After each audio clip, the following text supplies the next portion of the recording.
नमस्कार, मैं मोहम्मद शहाबुद्दीन।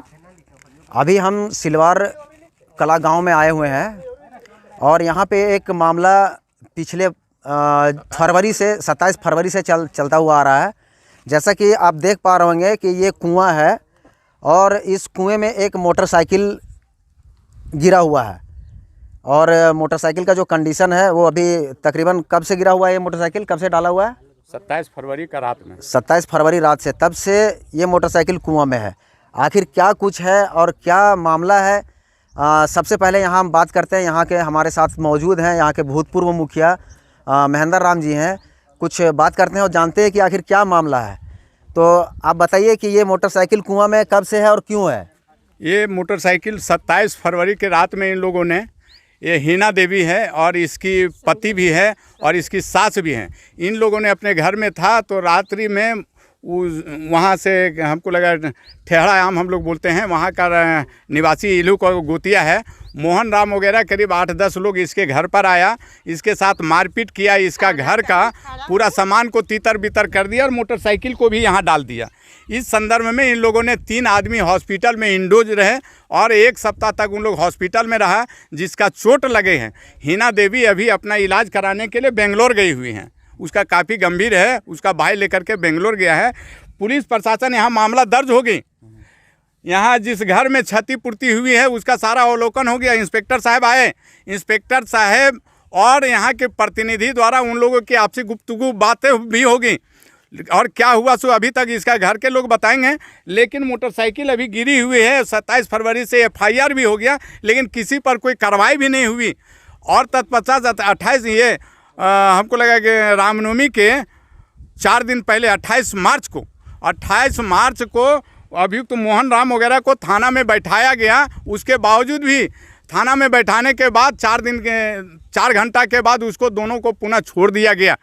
अभियुक्त को थाना में छोड़ देना सबसे बड़ा अपराध है और हम यह जानना चाहते हैं पुलिस के पदाधिकारी इंस्पेक्टर साहब से कि किस परिस्थिति में FIR हुई और किस परिस्थिति में अभियुक्त को थाना में बैठाया गया और उसके बाद छोड़ दिया गया। मोटरसाइकिल आज भी गरीब का यहाँ पड़ा हुआ है, कुआं में पड़ा हुआ है और अभियुक्त जिसका चोट लगा है वो अभी बेंगलोर में इलाज कर रही है। और जो मारपीट करने वाले जो लोग हैं अभी खुले बाजार में घूम रहे हैं। अभी हमें रिपोर्ट मिला है कि इन लोगों ने, महिला लोग मेरे पास आई कि हमको धमकी दिया जा रहा है कि हम लोग को जान मार देंगे। थाना से आने के बाद बोला कि हमको थाना पुलिस कुछ काम नहीं करेगा, इसलिए तू लोग केस को वापस ले लो, नहीं तो तू लोग को जान मार देंगे। तब मैं यहाँ फिर पुनः आया अभी अवलोकन करने के लिए। यहाँ देख रहे हैं कि मोटरसाइकिल आज भी है और यहाँ के गरीबों का मैं देखने के लिए आ रहा हूँ। मतलब थाने के द्वारा या इंस्पेक्टर साहब के द्वारा जो अभियुक्त है उन लोगों को छूट दे दिया गया है कि आपसी सुलह समझौता कर लो,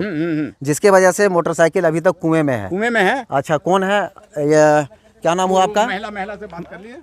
इधर आइए, इधर आओ, इधर क्या हुआ? हाँ बोलिए, क्या कैसे मार भलो बोल, कैसे हुआ आप बताइए। हम तो बेटी घर। अच्छा, बेटी घर में थे। आप बताइए क्या हुआ था?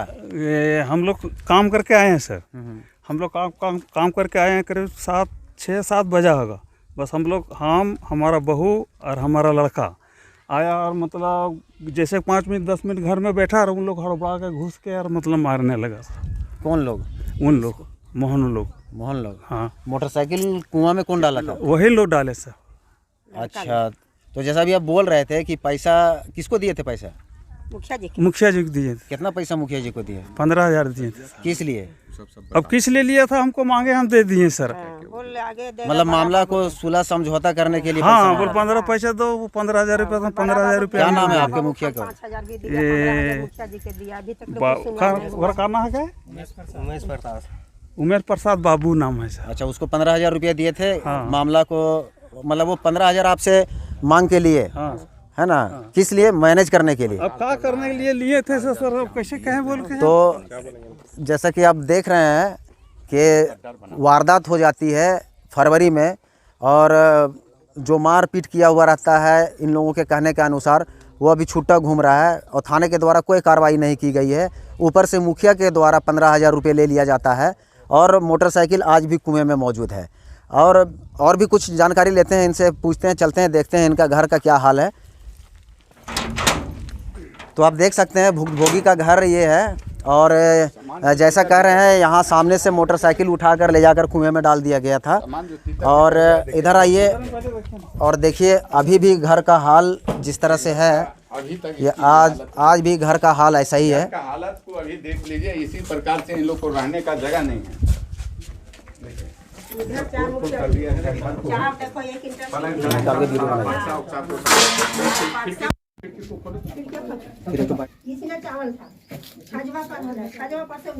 मैं मुखिया प्रतिनिधि उमेश प्रसाद, सिलवार कला पंचायत का मामला था, कैसे क्या हुआ था, क्या लड़ाई था और क्या हुआ था उसमें? हिना देवी का जो मामला था, तो अचानक हमारे घर में उसी का बगल का कोई आया। हम लोग घर में थे तो आया कि इस तरह के फल्ला घर के आके मेरे यहाँ मारपीट कर दे रहा है। तो जब गांव वाला भी कोई जा रहा था तो उसकी बात नहीं सुन रहा था, तो हमें पता चला तो हम गए तो देखे कि मोहन राम और उनके भतीजा, उनकी पत्नी और अगल बगल का कुछ लगभग 15-20 आदमी उसके घर में पूरे घर को क्षति कर दिए थे। उसको भी मारपीट, उसको हिना देवी के हम लोग रूम से निकाले हैं। हिना देवी के रूम से हम लोग निकाले हैं। उसके बाद वो डर गई थी, बेहोश हो गई थी। उसके बाद सबसे पहले प्रशासन को खबर किए तो प्रशासन भी आई रात में, और उसके बाद उन लोग को ट्रीटमेंट के लिए सदर हॉस्पिटल भेजे। तो लड़ाई का मेन कारण क्या था? लड़ाई का जिस तरह का पता चल रहा है कि मोहन राम का बच्ची और ये तिलक राम, हिना देवी का देवर, कोई किसी तरह का बात हुआ था कि मेरे बेटी का शादी जो है सो वो तोड़वा दे रहा है। अच्छा, पता चला कि वो तोड़वा दे रहा है। तोड़वाने के कारण में उन लोग आक्रोशित होकर उसके यहाँ मारपीट आके किया है। अच्छा, हिना देवी का एक आपके ऊपर इल्ज़ाम है कि 15,000 रुपया आपको दिया गया था थाना वाना या उसका मैनेज करने के लिए, ये कहाँ तक सच है? देखिए, हिना देवी का कहना था कि हाँ, हमसे जो हो जाएगा पैसा लेके करवा दीजिए थाना के लिए। मैं वैसा काम नहीं करता हूँ कि मैं किसी के पास, जो सत्य है सत्य होगा, असत्य नहीं होगा। वो पैसा के बारे में बोल रहे थे कि थाना में लगेगा पैसा, कोर्ट में लगेगा, हॉस्पिटल में लगेगा, जितना लगेगा हम करेंगे, लेकिन उन लोग को फांसी दिलावेंगे। कलिए हमरा तेरे कहने से फांसी नहीं होगा, कानून है उसके लिए, तुम कानून के पास गई है, कानून बढ़िया से सब रिकवरी कर लेंगे अपना वो। अच्छा, अभी इस मामला में थाना के द्वारा, मुफस्सिल थाना के द्वारा क्या कार्रवाई किया गया? मुफस्सिल थाना के द्वारा कार्रवाई तो पूरी तरह से हो गया है। 13 व्यक्तियों पर नामजद भी हो गई है, और उसमें है कि मुफस्सिल थाने वाले केवल इंजरी रिपोर्ट का इंतज़ार कर रहे हैं। इंजरी रिपोर्ट नहीं मिल रहा है क्योंकि हिना देवी और उनके पति संजय कुमार का हाथ का जो एक्सरे लिखा था डॉक्टर, तो हाथ का एक्सरे के कारण भी उसके पास रिपोर्ट नहीं पहुंचा है। सभी पेपर पहुंच गया है। इसके कारण से प्रशासन बोल रहा है कि थोड़ा सा उसको लिखवा दीजिए कि हिना देवी लिख दे कि मैं इसका एक्सरे नहीं करवाया हूँ, तो उसके बाद में डॉक्टर हमको रिपोर्ट दे देगी। अभी घर के लोग दहशत में हैं, और जब से ये वारदात हुआ है तब से घर का जो हुलिया बता रहा है अभी भी वैसा ही है, और सभी घर के लोग दहशत में हैं। मैं मोहम्मद शहाबुद्दीन, SB लाइव, हजारीबाग।